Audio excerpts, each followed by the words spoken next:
누가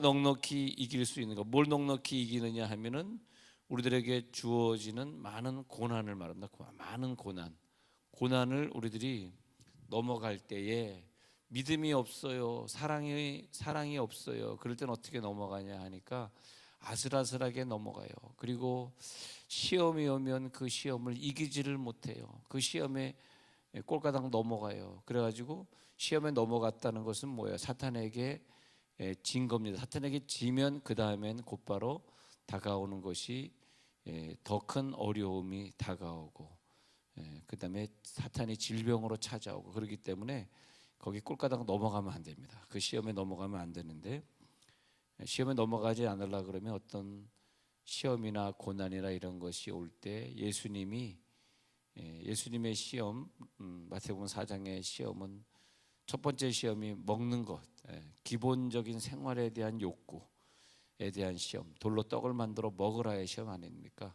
그런 시험들이 올 때 많이 가난이 힘들고 경제가 안 풀려서 힘드시겠습니다만은, 그러나 그것을 하나님의 입으로 나오는 말씀을 내가 먹는 것이지 육신의 것을 먹는 것이 아니다.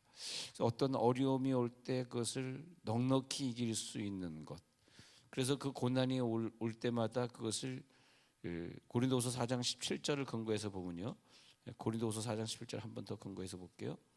자, 고린도후서 4장 17절 중요한 고난을 이기는 장인데, 고린도후서 4장 17절 읽어드려요. 우리가 잠시 받는 환난에 경한 것이 지극히 크고 영원한 영광에 중한 것을 우리에게 이루게 함이니, 우리의 환난이 아주 잠깐 지나가는 거다. 지극히 크고 영원한 영광에 중한 것이 나를 기다리고 있다. 이것을 깨닫게 하는 게 있어요. 그게 뭐냐 하면, 자, 고난을 넉넉히 이기는 사람은 어떻게 고난을 넉넉히 이길 수 있을까 했더니, 그것을 이기는 은사가 있습니다. 그 은사예요. 그 은사. 그것이 바로 요즘 새벽에 공부하고 있는 소망의 은사입니다. 소망의 은사. 소망의 은사를 받으면 넉넉히 이겨요. 근데 우리가 넉넉히 이기지 못하는 것은 소망의 은사, 미래에 있을 천국이 안 보이는 거죠.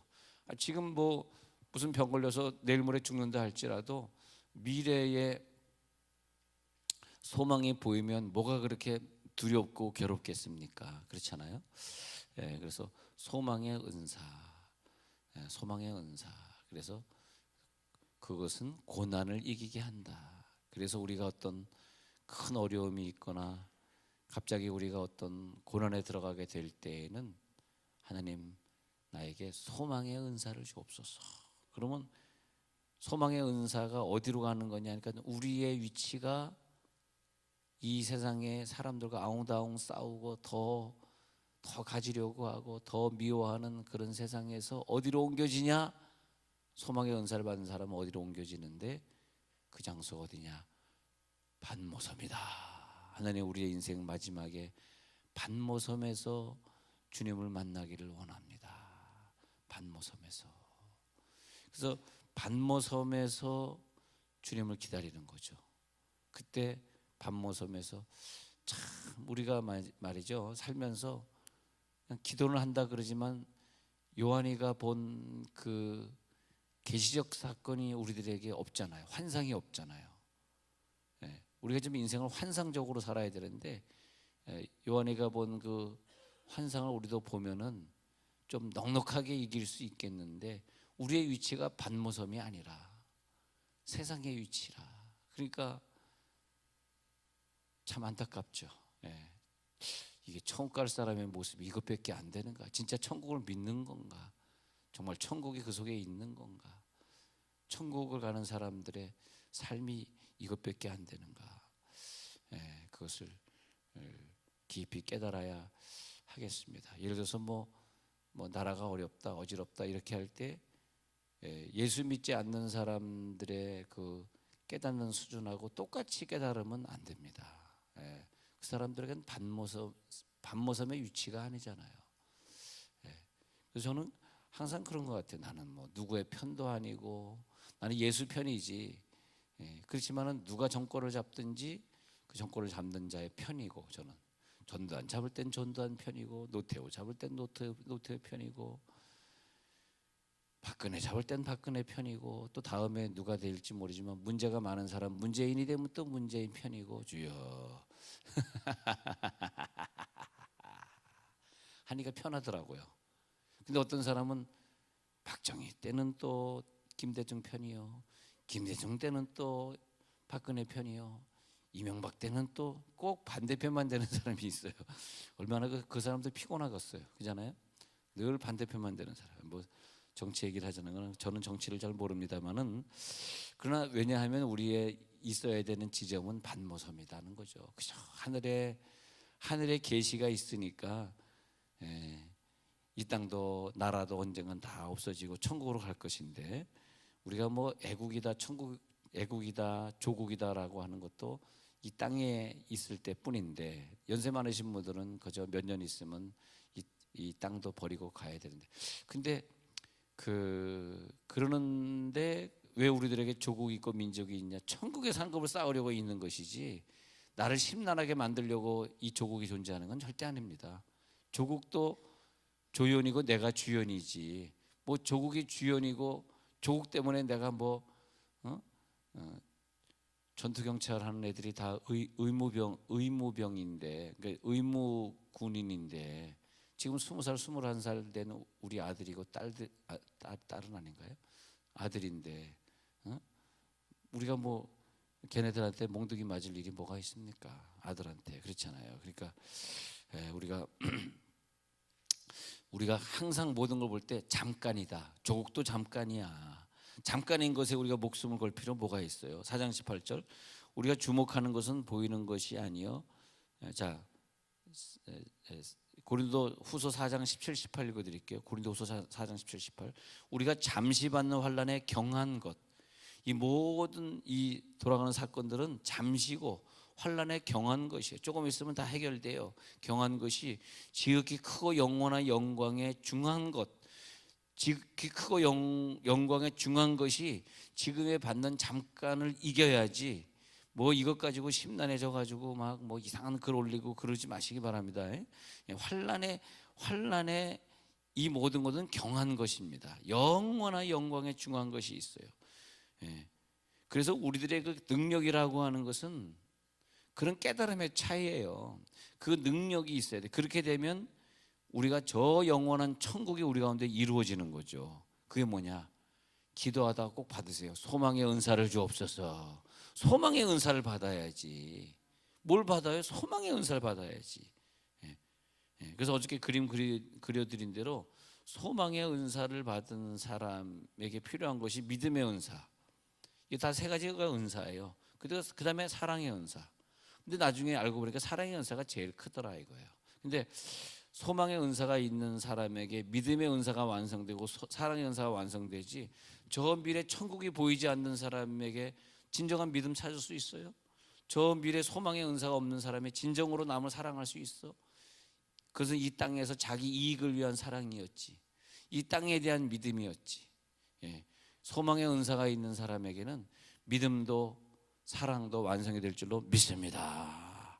그러니까 믿음, 소망, 사랑이 항상 같이 다니는 거더라 그 말이죠. 항상 같이 다니는 거예요. 그래서 하나님, 나에게 오늘도 소망을 주옵소서. 주여 나의 소망 되소서. 내 지나가는 모든 것 다 잠깐인데, 잠깐인 것 때문에 마음 아파하지 않게 하시고, 잠깐인 것 때문에. 그래서 나는 뭐 어떤 존경하는 뭐 어떤 합동 측의 어떤 목사님이 감옥에 2년 반 있다가 나왔는데, 생각해 보면, 야, 그분 개인으로서는 얼마나 감사할까. 주변 사람들은 그 목사를 욕할지 모르지만 그 정 목사님은 얼마나 감사할까. 또 뭐예요, 최희식 목사님도 감옥에 몇 년 있다 나왔는데, 뭐 최희식 목사님이 뭐 자기가 뭐 잘못해서 감옥 갔겠어요? 교회 건축하다 보니까 돈이 많이 들었고 돈을 갚지 못했는데, 그것이 어떻게 돈을 좀 갖다 쓴 것이 국가 돈을 이렇게 좀 썼는데, 뭐 이렇게 뭐 노인 복지를 했는데 뭐 그것이 교회에서 예배당이 돼가지고 누가 민원을 넣어가지고 아니면 나라에서 돈 받아가지고 복지한다 그러고 그 예배당이 됐냐. 그러니까 또 공무원 측에서는 또 그렇게 들어온 민원을 또 무시할 수 없으니까 감옥에 좀 들어가 계세요. 근데 그 최희식 목사님 이제 나왔습니다만 개인으로서는 그 몇 년의 기간 동안 말이에요. 그 화광교회라는 그 때문에 그런데 그 몇 년의 기간 동안 감옥에 있으면서 얼마나 소망이 생겼겠어요. 우리가 볼 때는 에이 못된 목사님, 에이 뭘 잘못했으니까 감옥 갔어. 그런 것밖에 우리가 말할 수밖에 없는 수준이지만 그 개인으로서는 하나님이 그 개인을 얼마나 사랑하셨으면, 저 대통령을 얼마나 사랑하셨으면, 저 목사님을 얼마나 사랑하셨으면 그걸 가만 놔두지 아니하시고 이 땅에서 다 좀 깨닫게 하시고 가게 하시는가 생각해 보면 그 사람이 내 딸이라면, 그 사람이 내 누이라면, 응? 마음은 아프겠지만 그러나 하나님은 얼마나 그 영혼을 진정으로 사랑하실까 생각해 보면 하나님의 섭리는 참 오묘한 것 같아요. 그래서 여러분 어떤 사건이 있을 때 소망의 은사를 받으면 뭐가 달라지냐면 그 사람 입장에서 한번 생각해 보는 거예요. 그 사람 입장에서. 여러분 공부하기 싫어하는 자녀가 있으면 무조건 때리지만 마시고 걔 입장에서 얼마나 공부하기 싫어할까 생각해 보면 나는 너보다 더 공부 안 했다. 그 얘기를 하게 되는 거죠. 그러면 걔를 갖다 칭찬해 줄 수 있는 거. 아이고 칭찬해 주고 싶어. 칭찬해 주고 싶어.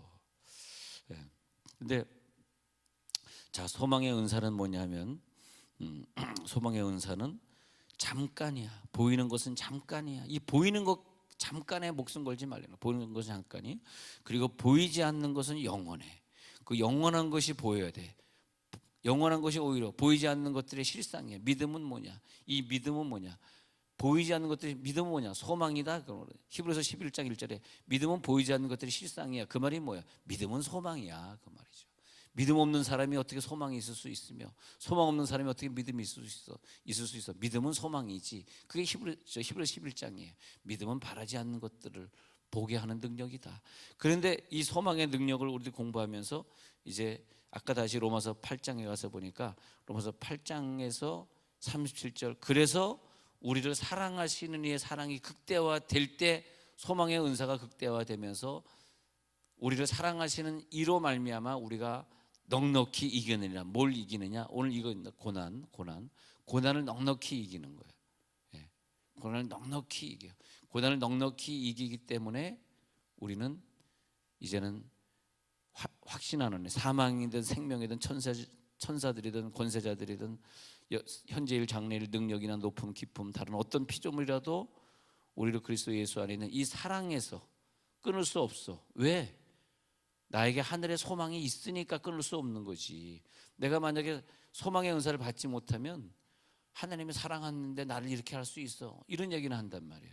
하나님 나를 사랑하는데 나를 이렇게 갑자기 암병 걸려서 죽게 할 수 있어? 저 뉴욕에서 어제 뉴스 보니까 누가 조 무슨 가수가 12지장 암으로 어떻게 별세했더라고요. 그래서 야 12지장 암이라는 건 나도 별 이상한 암이 다 있네. 또 처음 들어보네. 12지장 암이라는 암도 있네. 뉴욕에서 목회하시던 우리 우병만 목사님이 12지장 암 걸려서 그래서 며칠 전에 이제 한국에 나와서 통화했는데 목사님 천국 가기 전에 와서 간증 한번 그 목사님 찬양 한번 들려줘요. 그랬더니 비행기 내려가죠. 너무 힘들어서 지금 등도 아프고 간도 아프고 너무너무 아파서 움직일 수 없는데 나 한번 갈게요. 그러더니 주말에 오시겠다고 그래서 잠시 간증하시겠다고 문자가 왔네요. 그러니까 저분은 나보다도 나이가 젊은 사람인데 젊을 때 십이장 암 걸려서 천국을 소망하고 있으니 그분에게 내가 은혜 받아야 될 부분은 소망의 은사인 것 같아.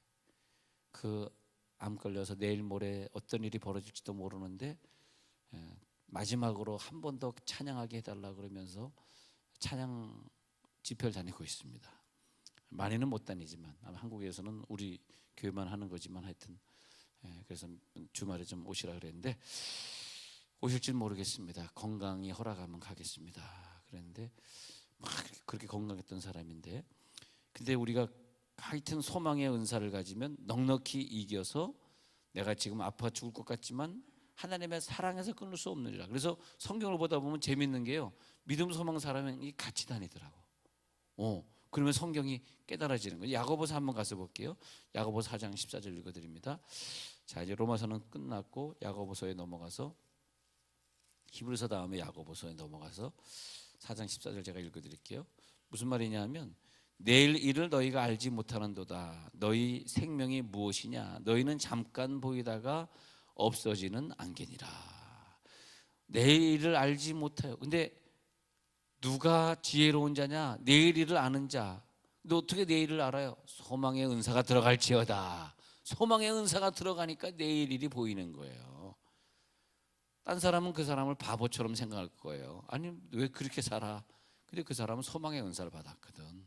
그러니까 지혜롭게 산다고 생각하는 거죠, 본인이. 그러니까 그렇게 미래를 놓고 이 세상에 한 시간을 보내는 거예요. 이 세상에 한 시간이 미래의 1000년이에요. 이 세상에 한 시간은 허송세월 하면 안 돼. 이 세상에 한 시간은 잠자지 말고 새벽에 일어나서 기도해야 돼. 저 영원한 세계 1000년 만년이니까 내게 주어진 한 시간이, 그거 맞바꿀 수 있어? 못 바꿔. 나는 이 시간 한 시간 하나님 앞에 기도할 거야. 나에게 주어진 한 시간 나는 오늘 전도로 보낼 거야. 그 영혼들을 만날 거야. 그러잖아요. 왜? 내일 일을 너희가 아는도다잖아요. 내일 일을 너희가 아는도다. 그래서 너는 오늘 전도하는도다. 왜? 나는 잠깐 보이다가 없어지는 안개이기 때문에. 근데 그게 깨달아지면 절대 나는 불행하지 않습니다. 할렐루야. 절대 나는 약한 자가 아닙니다. 절대 나는 배고프지 않습니다. 그리고 이 땅에서가 아니라 이 모든 것은 다 저 영원한 나라에서 하나님이 갚아주시기를 원합니다. 모든 신앙의 선조들은 그렇게 그 핍박과 환난과 순교적인 상황을 이겨냈습니다. 그것을 가리켜서 넉넉히 그분들은 이기셨습니다. 넉넉히 이겼습니다. 넉넉히 이기시기 바랍니다. 환난과 고난과 경제적 아픔을 두려워하지 마시기 바랍니다. 오히려 고난당하는 것이 내게 유익이라. 그래서 그 고난당하는 것이 내게 유익이라고 생각하기 때문에 고난을 더 달라고 기도해요. 고난을 더 달라고 기도했던 바울은 뭐냐 하면, 그리스도의 남은 고난을 내 육체에 채우소서. 어떤 사람은 고난 비껴가겠다가 눈물로 기도할 때, 바울은 그 사람의 수준보다 한 단계 높으니까 그 고난이 내 육체에 채워지게 나를 도와주세요. 나를 도와주세요. 그런 걸 볼 수 있습니다. 근데 또 바울은 그 다음에 여러 가지 시험을 만났는데 일반적 기쁨이 아니라 온전히 기쁘게 여기라. 여러 가지 시험을 만나거든 온전히, 아니 시험을 만나는데 어떻게 기뻐하냐고요. 어떻게, 그것도 일반적 기쁨이 아니라 어떻게 온전히 기뻐하냐고요. 그래서 소망의 은사라니까요. 소망의 은사를 받으니까 시험을 만나는데 막 더 기뻐. 어떻게 감옥에서 내일 죽을 사형수가 하나님을 찬양하고 하나님 앞에 기도하냐고요. 우리 세종온누리교회 다녔다라고 하는 사람들은 그런 훈련을 좀 받으십시다. 정삼지 목사님이나 그 최희식 목사님처럼, 목사님들이 잘못했으면 대체 뭘 얼마나 잘못했겠어요? 뭐 사람을 죽였겠어요? 무슨 뭐 종북 인사들처럼 뭐 북한에다 뭘 했겠어요? 그런 건 아니잖아요. 그럼 감옥에 갔어. 그러면 내가 뭘 얼마나 잘못했으면 내가 지금 감옥에 와 있겠나 생각하고, 목사님들은 그저 하늘의 소망을 더 가지게 되겠죠, 그죠? 근데 그런 시험을 받을 때 바울 같으면은 오히려 더 크게 기뻐했다. 더 소망이 확고해지기 때문에. 할렐루야. 여러분 이 시간 이후로부터 여러분 여기서 훈련받는 사람들은 고난과 시험을 싫어하지 마시고, 오히려 그런 것들이 있으면, 그런 현장이 감옥이라면 오히려 감옥은 반모섬이 되시기를 바랍니다. 반모섬이 감옥 아닙니까? 유배 장소잖아요. 그게 있어야 돼. 그랬을 때 우리가 이제는 내가 아둥바둥 살지 않겠다. 사망한 너에 이기는 것이 어디 있느냐, 사망한 너에 쏘는 것이 어디 있느냐, 그렇게 말할 수 있는 거죠. 이제는 나는 저 소망을 바라리라.